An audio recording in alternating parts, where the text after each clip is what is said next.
안녕하세요. 재밌는 정치, 즐거운 봄, 언제나 듣고 싶은 이야기만 하고 싶은 스네트강 정치를 맡은 박봄입니다.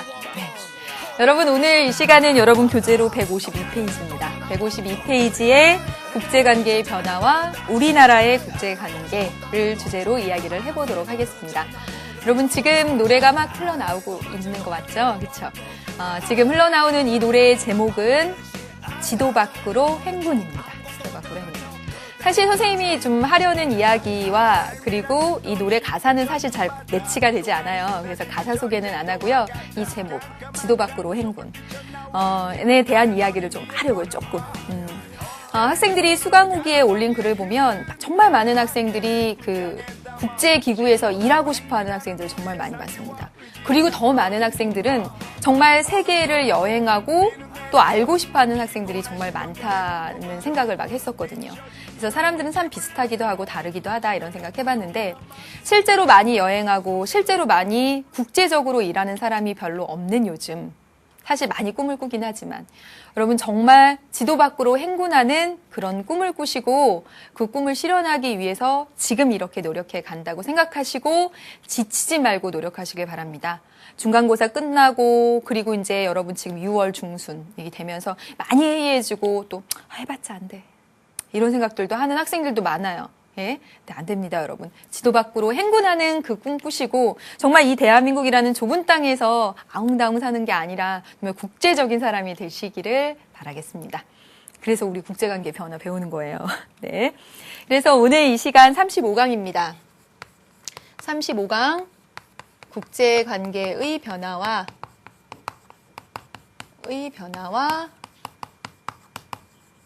우리나라의 국제관계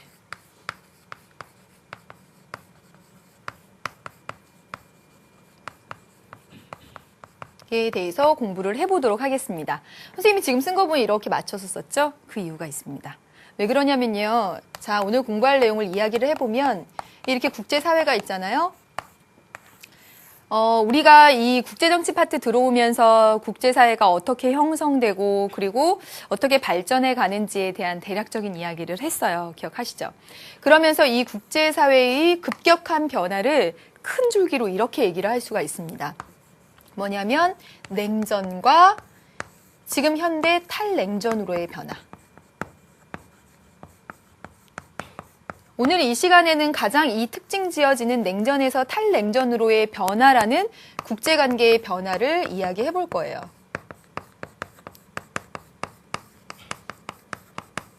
이게 첫 번째 오늘 공부할 내용입니다. 그런 가운데서 우리는 어떤 특징들을 발견할 수 있는지 그 얘기를 또 해보게 되겠고요. 네. 그러면서 자 보세요. 국제사회가 이러한 변화의 흐름, 이 흐름에 발맞추어서 우리나라의 외교관계도 이 흐름들에 발맞추어 갑니다. 우리나라의 외교도요.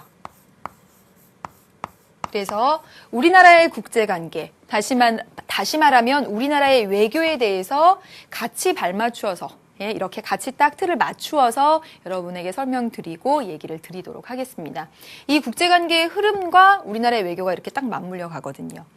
그러면서 여러분 이번 시간에는 외교라는 것만 두고선 떼어서 이야기를 하지는 않겠지만 이 외교라는 것도 문제통에서 외교의 주요한 내용들 이렇게 확인해 보도록 하겠습니다. 그래서 여러분 크게 배울 것은 국제관계의 변화, 이렇게 변하는 냉전에서 탈냉전으로 변하는 국제관계의 변화의 흐름 속에서 우리나라 외교는 어떤 식으로 바뀌어가고 변화해 갔는가라는 것이 크게 배울 주제가 됩니다. 실제로 어느 정도 기출이 됐나 이렇게 확인을 해보면요, 여러분. 이 냉전에서 탈냉전으로 변하는 이 국제관계의 변화와 관련해서 지난 3년간 한 2문제 정도, 그리고 국제정치의 특징 한 2문제 정도. 사실은 굉장히 다 복합적입니다. 이거 따로 하기가 조금 그래요. 우리나라의 외교 이렇게 변화된 것이 한 2문제 정도, 그리고 이 외교라는 것만 떼어서 한 2문제 정도 되면서 이 우리나라의 외교할 때 중요하게 다루어지는 것이 바로 국제평화주의입니다. 근데 이 국제평화주의는 헌법의 기본 원리 할 때 이야기를 했었죠. 그렇죠? 국제평화주의가 여기서도 출제가 되었다. 이렇게. 그래서 공부할 내용을 정리를 해봤습니다. 그러면 큰 틀에서 냉전에서 탈냉전으로 변해가는 그 국제관계의 변화에 대해서 여러분 같이 이야기를 해볼게요. 먼저 어떻게 필기를 해나갈지 아주 전반적으로 쭉 그려보도록 하겠습니다. 네, 쭉. 예. 계속 쭉 이어나갈게요. 이 위는요, 한 요 정도까지는 세계적인 흐름이고요. 요 아래는 이제 우리나라. 예, 이제 그 세계적인 국제관계의 변화에 따른 우리나라의 변화는 어떤지 이렇게 이야기를 할 겁니다. 그리고 선생님이 지금 이 정도 선을 건데요. 쭉 선이 쭉 뒤로 이어져 나갈 거예요. 네. 그래서 지금 보시면 한 1940년대부터 표시를 해볼게요. 1950년대, 1960년대, 그리고 1970년대 쓰겠습니다. 간격은 그냥 선생님 엉망으로 한 거예요. 그러니까 막, 요만큼 이거. 예, 그렇게 필기 많이 하죠? 그렇지 않아요. 네. 보겠습니다. 이 안에서도 부러지네요. 네. 아이고. 이걸로 그냥 해야 되겠네요. 네. 여러분 1940년대 이전을 보면 여러분 큰 사건이 있었죠. 그쵸? 1차 세계대전. 1913년에 1차 세계대전이 있었고, 그리고 1939년에 2차 세계대전이 있었습니다. 1차 세계대전을 통해서 2차 세계대전을 통해서 국제사회가 발달하게 되었다라는 이야기 했던 거 기억하시죠? 그쵸? 1914년이. 이렇게. 1914년이요? 이거 틀리면 안 되는데. 1914년 1차 세계대전, 1939년 2차 세계대전. 2차 세계대전을 거치면서 정말 국제사회 행위 주체 국가들 간에 이렇게 막 정말 섞여서 정말 교류하고 이런 것들이 커지면서 국제사회 발달했습니다. 2차 세계대전 끝나면서 다시는 이런 전쟁 하지 말자고 하면서 이 1945년에 국제연합이 탄생했습니다. 네, 그렇죠? 참고적으로 이런 얘기들을 하면서요. 사실 이 2차 세계대전을 거쳐가면서 2차 세계대전에서 미국과 소련은 한편이었죠. 하나의 연합군이었습니다. 그래서 같이 승전국으로서 그렇게 이제 같이 이겼다. 이제 국제연합 만들자. 막 이러고 있는데 그 와중에 소련이 어떤 일을 벌이고 있었냐면 자 보세요. 소련을 보면 중국의 공산화를 지원하고 있었고 그리고 유럽 동쪽에 있는 동구권의 공산화를 꾀하면서 그러면서 어디까지? 이제 여기 있는 그리스, 터키까지 공산화하려고 하고 있었습니다. 네. 자 보세요. 소련이 자기의 이런 영역을 넓히려고 하고 있죠. 그렇죠? 소련의 무슨 정책? 예, 팽창 정책입니다.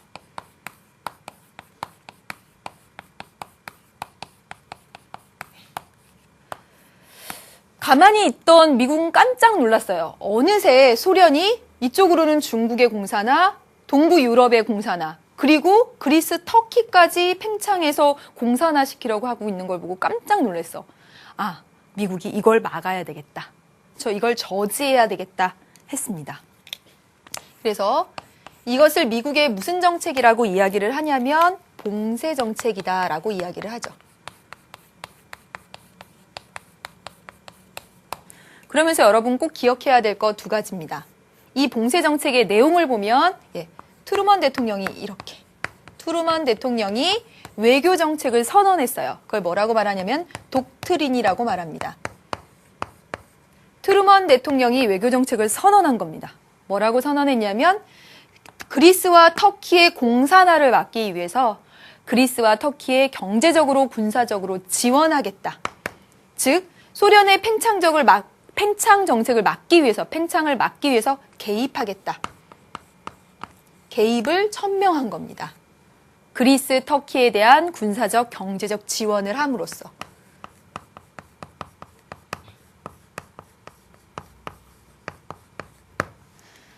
그런데 여기만 막는 것만으로 소련을 저지할 수는 없다는 생각이 든 거예요. 왜냐하면 당시에 이 서부 유럽 나라들이 정말 좀 빈곤 상태에 있으면서 얼마든지 소련으로 하여금 그런 공산주의 거기에 물들 가능성이 컸더라는 거예요.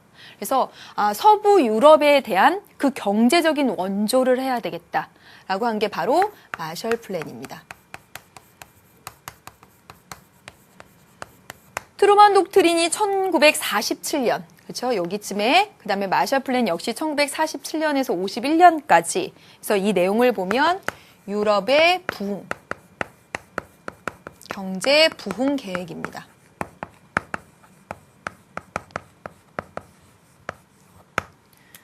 자, 여러분 자 보시면 어떻게 되냐면 미국과 소련을 두 축으로 해서 꽝 하고 부딪히는 모습을 볼 수 있습니다. 그러면서 대표적으로 나타난 것이 바로 미국과 서방 국가 대 서구 유럽 대 소련과 동구 유럽이 이렇게 군사적으로 이런 대립하는 북대서양 조약기구와 바르샤바 조약기구 그간의 대립도 나타나죠. 그렇죠? 그래서 1945년 이후부터 해서 1969년까지 조금 옆에다 쓰겠습니다. 이 시기를 어떻게 부르냐면 바로 냉전 시기라고 부릅니다. 냉전의 형성이라고 부르겠습니다. 그리고 우리는 이걸 달리 이렇게 말을 할 수가 있겠습니다. 무슨 체제? 양, 극, 체제. 소련을 중심으로 해서 미국을 중심으로 해서 두 축을 중심으로 해서 세계가 줄을 섰어요. 그렇죠? 그래서 양극 체제, 냉전의 형성이라고 쓰겠습니다. 자, 보세요. 그 전까지 이렇게 1945년 이후에 이런 일들이 나타나기 전까지 어땠냐면 정말 불을 뿜는 전쟁을 했다고요. 총을 팡팡팡 쏘면서. 그런데 실제로 소련과 미국이 이렇게 대립하고 있었지만 이들 누구도 정말 저렇게 뜨거운 전쟁을 원하지 않았어요. 냉랭한 상태, 냉전의 형성이다라고 부릅니다. 됐죠? 그러다가 여러분, 조금 더 옆에다 써야 되겠다. 짜증나죠, 여러분. 1970년 이전, 1969년입니다. 1969년, 네, 미국을 보겠습니다. 미국의 누가? 닉슨 대통령이 닉슨 독트린을 발표를 합니다. 닉슨 대통령의 외교정책 선언이에요. 지금 트루먼 독트린의 내용은 뭐였냐면 어머 소련이 저렇게 팽창해? 가만히 있으면 안 되겠네. 국제 그 정치 이 문제에 개입해야지. 개입주의를 천명한 것이라면 이 닉슨 독트린은 여기 개입했다 보니까 머리만 아프고 안 되겠어. 이런저런 것에만 휘말리고 안 되겠어. 고립주의로 다시 돌아간 겁니다. 우리 그냥 아메리카에 떨어져 있을 테니까 상관 안 할 테니까 우리한테도 뭐라고 하지 마라는 고립주의로 돌아간 거예요. 이게 왜 그랬냐면 이 미국이 그 전에 정말 오랜 기간 동안 베트남 전쟁에 개입하게 되면서 정말 얻은 손실이 되게 컸어요. 그래서 다시는 아시아에 군사적인 개입하지 않겠다. 다시 말하면 대소련 정책이 변화된 겁니다. 적극적인 개입, 소련의 팽창을 막기 위한 적극적인 개입이 있었던 시기가 냉전의 형성 시기였다면 이 시기부터 해서는 그냥 우리 고립 따로 떨어져 있을래. 니네 알아서 해. 아시아 니네는 아시아 니네가 알아서 하고 소련에 대해서도 그렇게 막 이렇게 각을 세우면서 그러기 싫다라고 한 것이 바로 닉슨 독트린이에요. 네. 그런데 미국이 이것만 한 것이냐? 자 보세요. 이때 뭐냐면 미국하고 이제 중국이 만납니다. 미국과 중국이 만납니다. 실제로 그 미국은요, 소련과의 대화 창구뿐만 아니라 중국과 이렇게 다변화할 필요가 있겠다라고 생각을 해서 그 핑퐁 외교라고 하죠. 일본 나고야에 그 중국의 대표팀과 미국의 대표팀이 모였는데 중국의 대표팀이 가서 중국도 이제 소련과 달리 이제 다른 대화 창구가 또 중국도 필요했던 거고 미국한테 가서 우리나라 놀러 올래? 이렇게 해가지고 그 미국의 탁구 대표팀이 중국을 방문을 했습니다. 1945년 이후에 처음 있었던 일이죠. 그리고 그 다음해인 1972년에 닉슨 대통령이 전격적으로 중국을 또 방문하게 되죠. 그렇죠? 그래서 미국과 중국이 이렇게 친해집니다. 네, 미중 수교. 네. 그러면서 중국은 한편 어떻게 하냐면 그들의 세력을 늘리기 위해서 제3세계를 지원하고 또 비동맹 국가 들의 한 맹주격이 좀 됩니다. 미국이 이렇게 나 이제 간섭하지 않을래 이렇게 하면서 또 중국과 수교하면서 중국은 또 이렇게 어느 쪽 편도 아닌 이런 나라들과 이렇게 함께 하면서 또 동시에 어떤 모습들이 또 나타나냐면, 네, 쓰면 독일, 그리고 일본 등이 급부상합니다.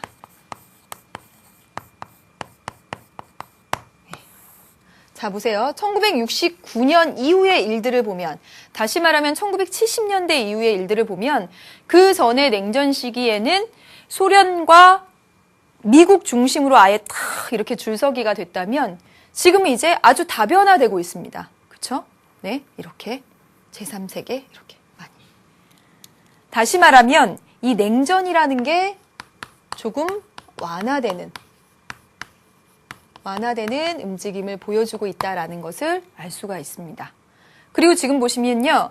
이 전까지만 해도 69년 이전까지만 해도 미국 대 소련이라는 이 양자 간의 두 양극 체제라는 것을 보여줬다면 지금 보세요. 정말 많은 행위 주체들, 국가들이 등장을 하게 되죠. 그렇죠?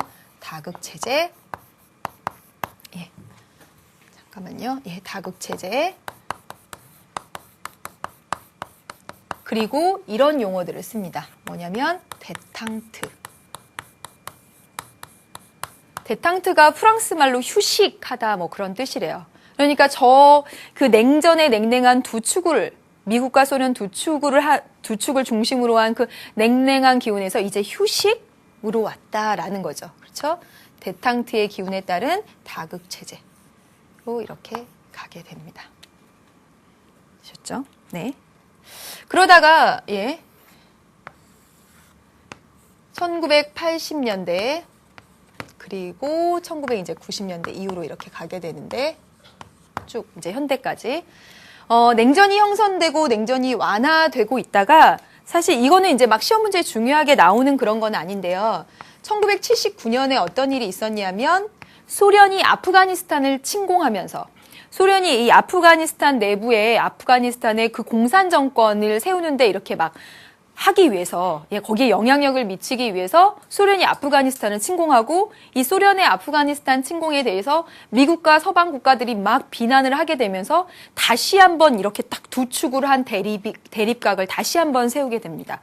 그래서 그것을 뭐라고 부르냐면 신냉전. 다시 냉전으로 왔다.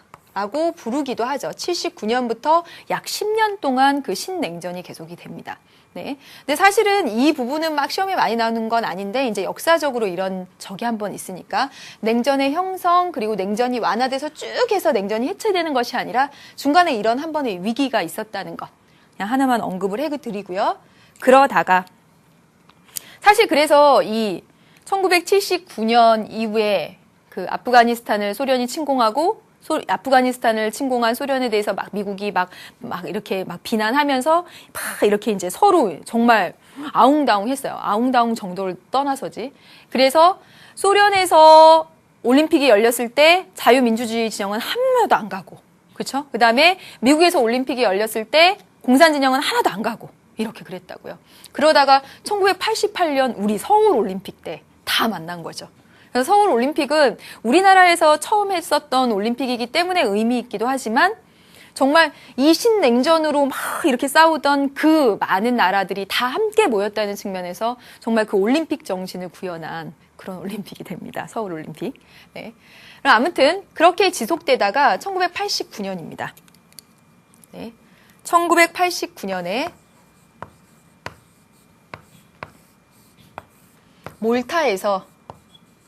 몰타라는 지중해 아주 작은 섬에서, 몰타에서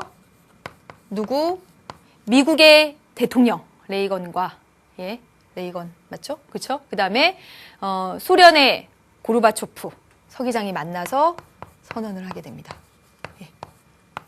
네, 몰타 선언을 하게 되죠. 그렇죠? 레이건 아닌가? 부시인가? 왜 갑자기 생각이 안 나죠? 네. 아무튼 몰타 선언을 하게 됩니다. 이건 뭐냐면 우리는 더 이상 적이 아니다. 라고 하면서 이제 냉전의 종식을 선언합니다. 그래서 이 몰타 선언 이후를 이제 냉전의 해체기. 그래서 지금까지 냉전의 해체기로 불려집니다. 네. 그리고 1990년에 독일이 통일을 하게 되고요. 그리고 1991년에 소련이 해체됩니다. 여러분 자 보세요. 소련. 정말 그 냉전의 양극 체제의 하나를 차지했던 소련이 역사 속에 없어져 버렸습니다. 이제 하나밖에 안 남죠. 미국 하나밖에. 즉 군사적으로 정치적으로 미국 하나밖에 안 남습니다. 단극적. 그러나 독일, 프랑스, 중국, 그 다음에 일본 이런 경제적인 강대국들, EU 이렇게 막 등장을 하게 되죠. 그래서 단극적 다극 체제라고 부릅니다. 보시면 이거는 단극이라는 건 하나의 극, 어디? 군사적으로 미국, 소련이 해체됐으니까. 그리고 경제적으로는 정말 여러 강대국들이 같이 있는 형태가 되더라는 거죠. 그러면서 이 1990년대 이후 이제 현대까지 오는 이 현대 정치의 특징을 보면, 현대 국제사회, 국제정치의 특징을 보면 첫 번째는 굉장히 상호 의존성이 커졌다라는 것입니다. 인권 문제, 환경 문제, 경제 문제 할 것 없이 국제사회 각 구성원들의 그런 상호 의존성이 굉장히 커졌다라는 것을 하나 이야기를 할 수가 있겠고요. 또 하나 자주 나오는 게 지금 보시면 이 과정을 쭉 보시면 미국과 소련 중심으로 대립하고 있다가 그것이 완화되었다가 해체돼 가면서 이제 전쟁은 줄어들겠다. 아니라는 거예요. 아니라는 거예요. 잘 알아두세요. 국지적 전쟁은 오히려 증가합니다. 더 많아졌어요.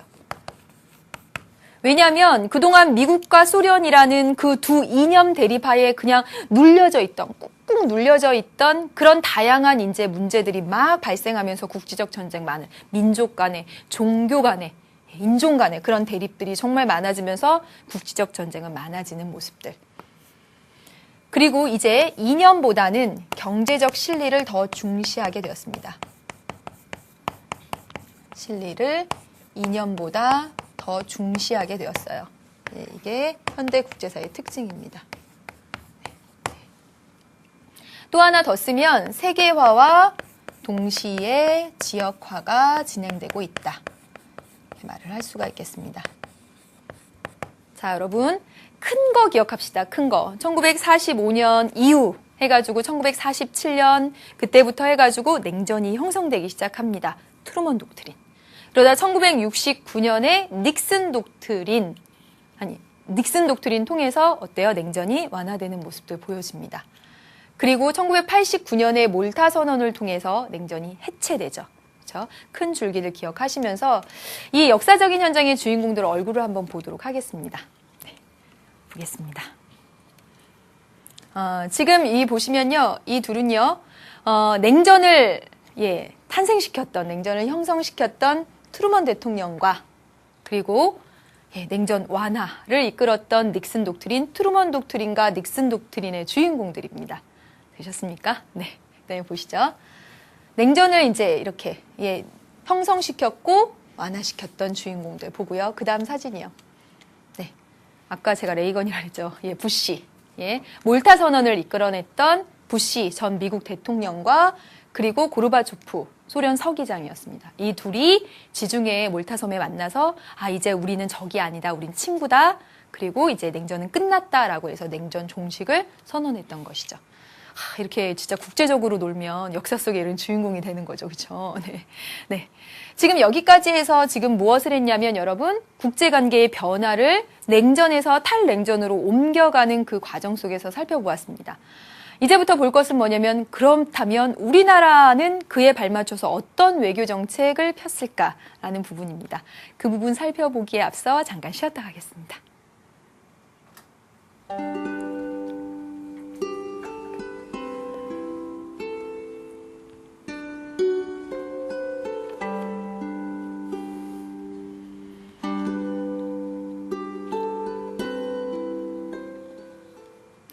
김진만 PD죠. 그쵸. 여러분 혹시 무릎팍도사에 나와서 혹시 저분 알고 계신가요? 그쵸.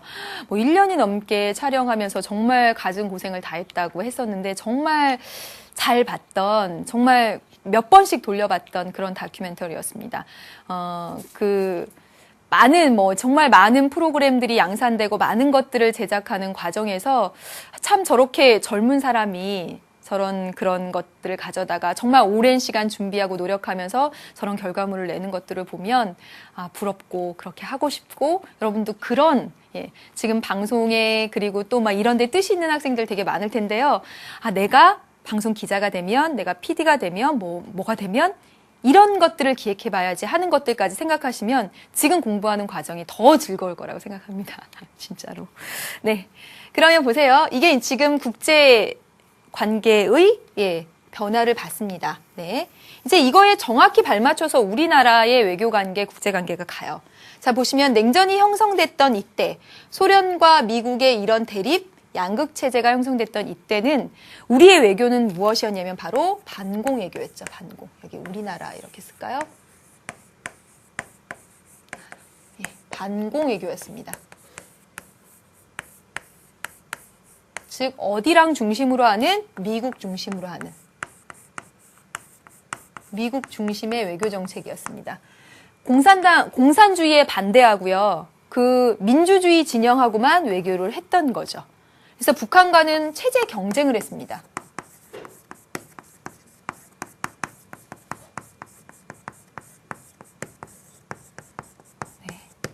그러면서 이 원칙이 지켜졌죠. 이 용어도 하나 알아두시기 바랍니다. 뭐냐면 할슈타인 원칙.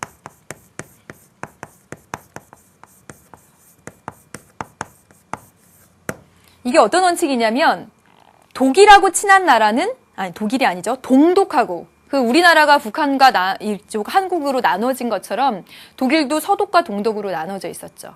그렇죠? 그래서 서독이 어떻게 했냐면 동독과 친한 나라, 동독과 친구 나라는 우리랑 외교 관계를 맺을 수 없다라고 했던 거죠. 정확히 편을 나눠서 사회주의와 그리고 자유민주주의 지형이 이렇게 나눠진 그런 외교 원칙입니다. 그래서 이때 당시에 1945년 이후부터 해서 1969년 이때 당시에 우리나라 외교 역시 반공외교, 미국 자유주의 진영 중심으로 해서 할슈타인 원칙이 지켜졌던 그런 시기였습니다. 그렇죠? 그러다가 자 보세요.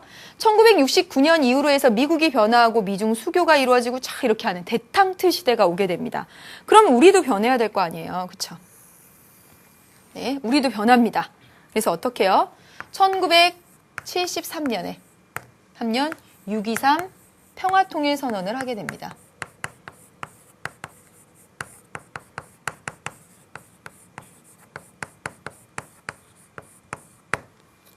그래서 어떻게 하냐면 서로의 나라들에 대해서 남북 간이 서로 내정 간섭하지 않겠다. 지금 바로 전까지만 해도 냉전이 형성됐던 저 시기까지만 해도 북한과 우리나라가 서로 우리의 체제가 좋아라는 체제 경쟁을 했던 그런 것이라면 이제는 대탕트라는 그 국제사의 흐름에, 국제 정치의 흐름에 맞춰서 우리도 이 평화통일 선언을 하면서 그 북한에 또는 북한의 그런 내정에 간섭하지 않겠다라고 이야기를 하고요. 또 이 공산권과도 외교를 하겠다라고 천명을 합니다. 대공산권과 이제 관계를 개선해 나가겠다라고 하는 것이죠. 그렇죠? 이 국제사의 흐름과 이제 맞춰 떨어져 가고 있죠. 네. 그러다가 쭉 더 와 보겠습니다. 네. 자, 지금 여기 보시면요. 1988년 이즈음에서 이 신냉전기였다가 정말 서울 올림픽을 계기로 해서 정말 이렇게 다시 이렇게 뭉쳐지는 모습들 보였다고 했잖아요. 그때 이제 우리도 역시 마찬가지로 어땠냐면, 네. 여러분 중요하니까. 북방 외교.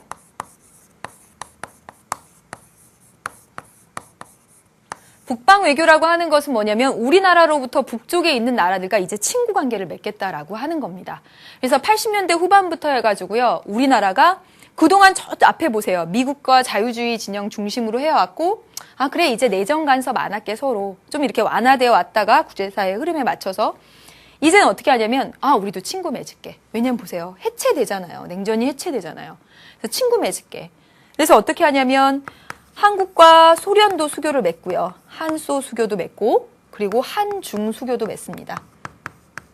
선생님 기억나는 게 두 개의 중국은 없다. 그래가지고 중국이 너네 한국 우리랑 수교 맺고 싶어? 그럼 대만이랑 수교 끊어. 그랬어요. 그래서 우리나라가 정말 이런 거 보면 이제 실리를 따라간 거죠. 이념보다 실리가 더 중요한 것인 거죠. 우리나라가 중국 옆에 있는 그 작은 자유진영의 대만하고 끝까지 친구 관계를 갈 것인가? 아니면 보다 더 경제적이거나 그런 이득이 있는 중국과 친구 관계를 맺을 것인가? 고민의 여지가 없죠. 이때 국제 정치의 흐름을 보면. 그래서 대만과 관계를 끊고 중국과 수교를 맺게 되면서 대만과 정말 이렇게 막 정말 돌아섰죠. 정말. 예, 그러다 지금 뭐 한류 열풍도 일고 그러면서 많이 마음이 녹으신 것 같아요. 아무튼 네, 이렇게 북방 외교의 모습입니다. 그러면서 이제 어디까지 가냐면 여러분 2000년 생각나시나요? 2000년 6월 15일 예, 남북 공동선언을 하게 되죠. 그렇죠? 공동선언. 정말 역사적인 순간이었죠. 우리나라 분단되고 나서 처음으로 우리나라 대통령과 그쪽 북한의 대표가 만난 자리였다고 합니다. 그래서 여러분 생생히 기억하실 거예요. 그렇죠? 이렇게 악수했던 그런 장면을. 그래서 6.15 남북 공동선언을 통해서 이제 자주적인 그런 통일을 하자. 그런 것도 합의하고 상호 간의 교류 많이 하자. 그 다음에 이산가족 문제 해결하자. 이런 것까지 몇 개 사항에 합의를 했습니다. 물론 잘 안 지켜지고 있지만. 네.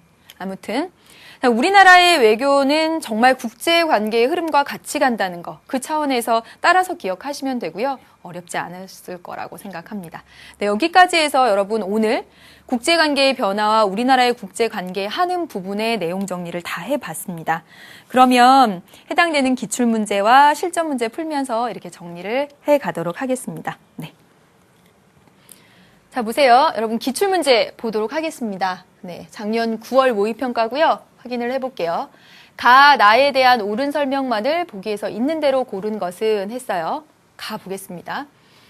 1947년에 미국 대통령은 1947년, 사실 연도를 외울 필요는 없습니다. 예, 그런데 이제 공부를 많이 하게 되면 외워지죠. 미국의 대통령은 자유세계의 국민들을 전체주의의 위협으로부터 보호하고 지원한다는 명목 하에 공산주의 세력이 확산되고 있던 그리스와 터키에 대해서 4억 달러 이상의 원조를 승인해 줄 것을 의회에 요청했습니다. 이 대통령은 바로 트루먼 대통령이고, 그렇죠? 트루먼 독트린.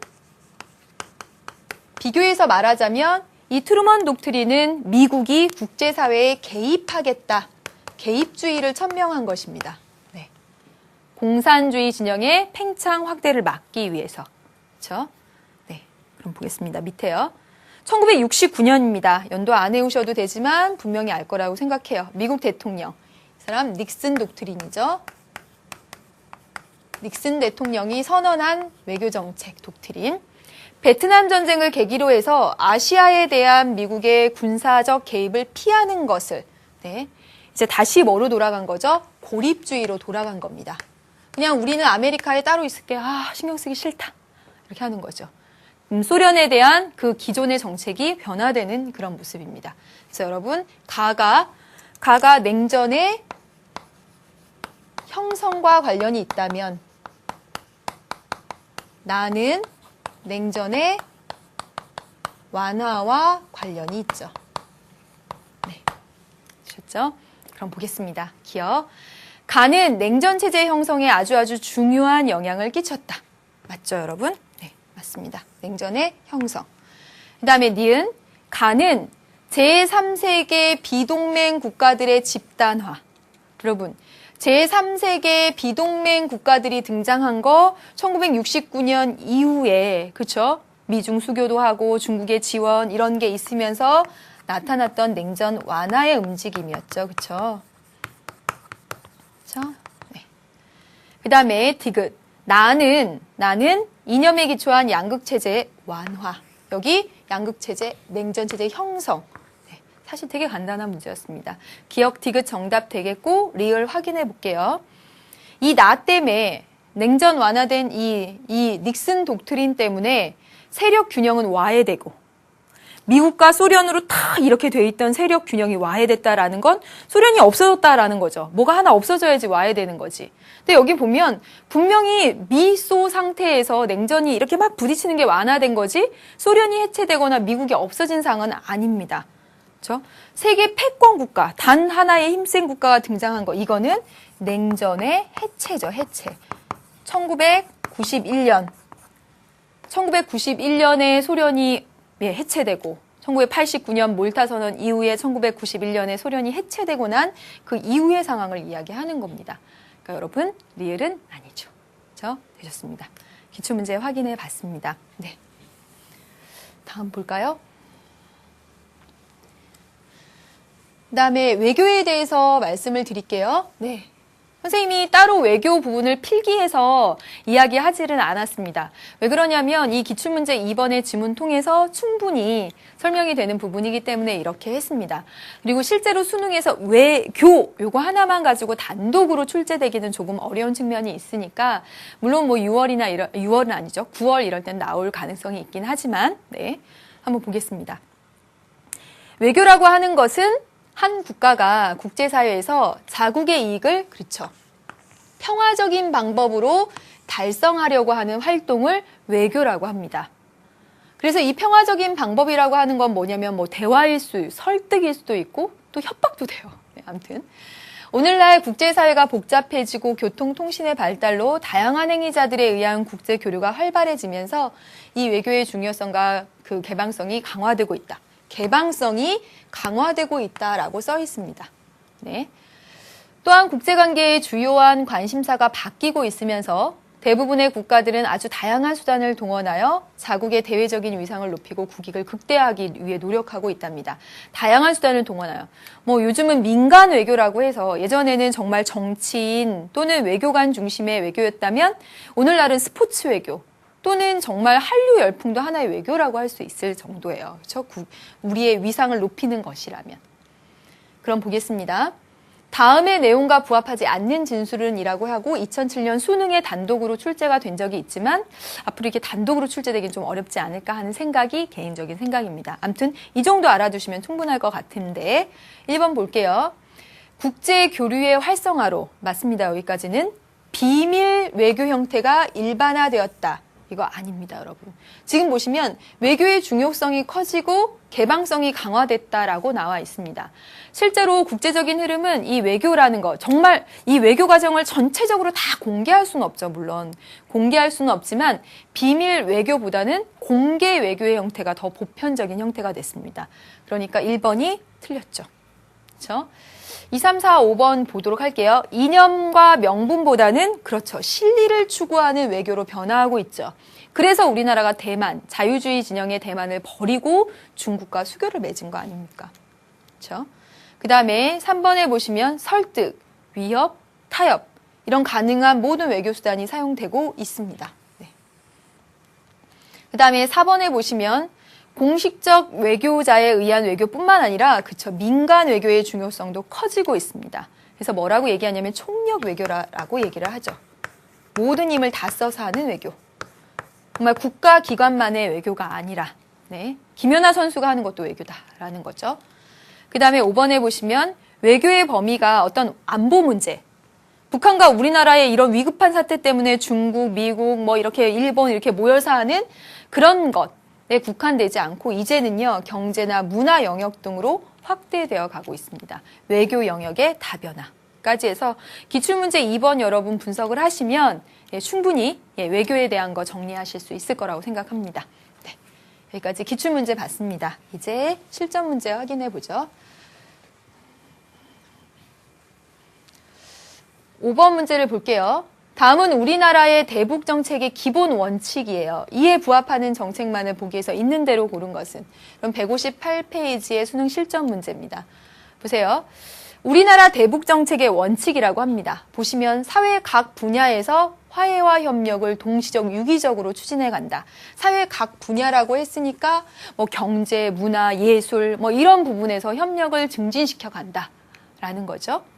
그다음에 우리가 능동적 그리고 자발적으로 대북 정책을 추진함으로써 이를 통해 북한의 변화를 유도한대요. 네. 그다음에 현 단계에서 정말 당장 통일에 주력하기보다는 지금 현재 분당 상태의 안정적인 관리가 급선무라는 점. 네. 왜냐하면 이 분단 상태에서 자꾸 서로 이렇게 막 국지적인 그런 것들이 나타나게 되면 불안정해지고 그러다 보면 경제적으로 또 안전보장 차원에서도 힘들어지니까 막 통일을 위해서 막 달려가기보다는 지금 이 상태의 안정적인 유지를 급선무라는 점을 기본 기반으로 인식한다라고 되어 있습니다. 풀어볼게요. 북한의 대일, 북한의 대미 관계 개선을 지원한다. 맞을까 틀릴까? 맞죠, 여러분. 자, 보세요. 지금 두 번째 점에 보시면 우리가 나서서 우리가 대북 정책을 추진함으로써 북한의 변화를 유도해 간다라고 했습니다. 고립하고 문 닫고 있고 말하지 않으려는 그 북한을 이렇게 밖으로 내보내게, 밖으로 좀 나오게 하는 그런 대미, 대일 관계 개선을 지원한다. 두 번째 문항 보면서 기본 원칙 보면서 알 수가 있습니다. 다음에 니은. 우리의 체제에 따라 북한을 흡수 통일한다. 예. 아니죠. 지금 보시면 당장 통일에 주력하기보다는 이라고 분명히 되어 있습니다. 아닙니다. 그다음에 디귿. 국가의 안전을 위해서 국방력 증대를 도모한다. 이건 군사적인 경쟁이 될 가능성이 크죠. 국방력 증대를 위해서 무기를 막 들여오면 그건 북한 체제에 대해서 북한 역시 또 무기를 들여오고 서로 상호 간에 더욱 위험해지는 상태로 빠뜨릴 수가 있습니다. 그러니까 이거 아니죠. 그렇죠? 그다음에 리을 보겠습니다. 북한에 대한 그렇죠. 인도적, 경제적 지원을 강화해 나간다. 사회 각 분야에서의 협력, 화해 모색 이렇게 되어 있으니까 여러분 위 지문에 맞춰서 고르셨으면 되는 문제였습니다. 그다음에 볼까요? 자, 보겠습니다. 다음 글을 바탕으로 남북관계를 진전시킨 보기의 성과들을 시간 순서대로 한번 볼게요. 70년대 초에 어떠냐면 국제사회에서 화해 무드가 조성되면서 여러분 대탕트 시기라고 했죠.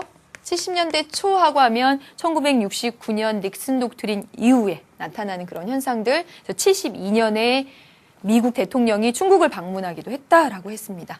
화해 무드가 조성되면서 우리나라도 우리를 적대시하는 공산 국가에 대해서 문호 개방한다라고 선언을 했습니다. 그렇죠? 이거 뭐였죠? 1972년에 있었던 6.23 평화통일 선언. 1972년, 73년이네요. 계속 연도를 말하니까. 1973년에 있었던 6.23 평화통일 선언이죠. 그렇죠? 그러다가 1980년대 후반에 오니까 북방 외교 추진했다라고 했습니다. 한중 수교하고 한소 수교하고 이렇게. 그래서 이를 통해 통일 기반을 조성하였고요. 그리고 공산권이 붕괴된 이후 1991년에 소련이 붕괴된 이후 마침내 남북의 정상이 직접 만났습니다. 2000년. 네. 보겠습니다. 네. 순서대로 바르게 배열한 것은 그랬습니다. 여기 6.15 남북 공동선언문 2000년이죠. 그렇죠? 그리고 평화통일선언은 1973년이죠. 남북한 유엔 동시가입은 1990년대에 있었던 일입니다.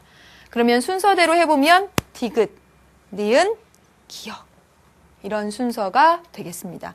여러분 원래 남한과 북한은 모두 유엔에 가입하고 싶어 했는데 그 안전보장이사의 상임이사국에 거부권이 행사되는 바람에 번번이 못 들어갔었습니다.